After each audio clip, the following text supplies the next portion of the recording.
Surprise! Susulit po tayo. Ito yung akala nilang marami. Kasi talagang pag umuulan, ayan. Daming tulo. Ayan. Akala nila marami. Sabi dito. Ayan. Fountain dito. Fountain doon. Yan ang ganyan.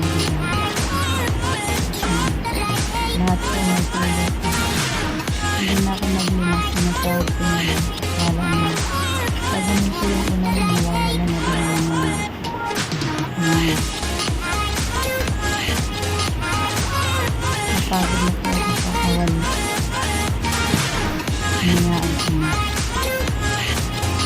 Meron ako kami kalam na panyayaman pang-full body ko. Oh my God! Yan. Diba? Ganda. Nagawa ko ito mga guys.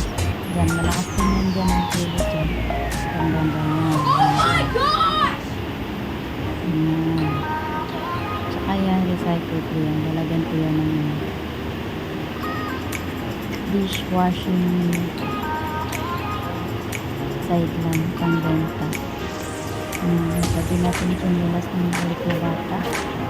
Yan, ako nga lang pala may isa dito. Ayan, meron din canteen dyan. Ayan. Ayan, ganda ko yan. Sobrang lakas ko yun. Maraming tubig dyan. Ayan. Masak ko yun dyan. Tapos sa timba. Ayan, tulo kami. Tingnan din natin sa labas dyan. Aking ilan. Pagkain din. Ilagay ko naman sa labas dyan.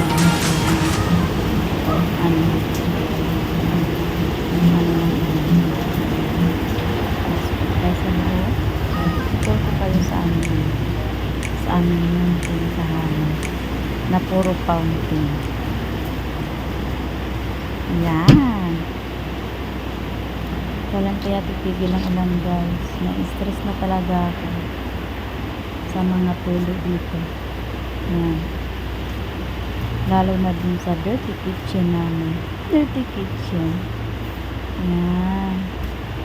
So ayan po guys, sa inakala nyong mayaman. Yan. Ito po talaga ang reality ko. Lagpas nila nakikita nila ako, mayaman daw ako, ganyan. Yan, i-reveal natin ang ating tahanan. Yan. Walang nagpapautang sa atin guys, kasi mayaman daw ako.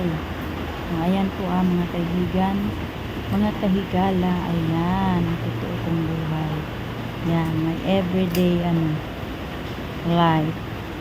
Pero thankful ako guys kasi mayroon kaming bigas punong-puno.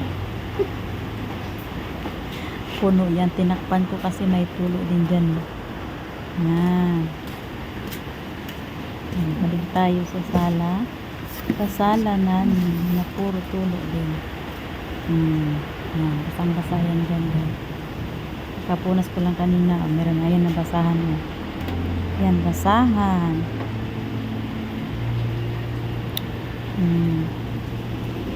So, ayan po ang aking manicure table. Kapag may client ako, nilalatag ko lang yan. Yan, nilalatag ko lang yung aking manicure table. Ayan. At dyan, may timba dahil may tulo. Tingin tayo sa labas. Malakas pa rin ang ulan. Balik tayo sa kusina, guys. Salamin muna tayo. Post muna tayo. Ayan. Siyan lang natin ang life kahit na-stress na tayo sa mga fountain natin dito sa bahay.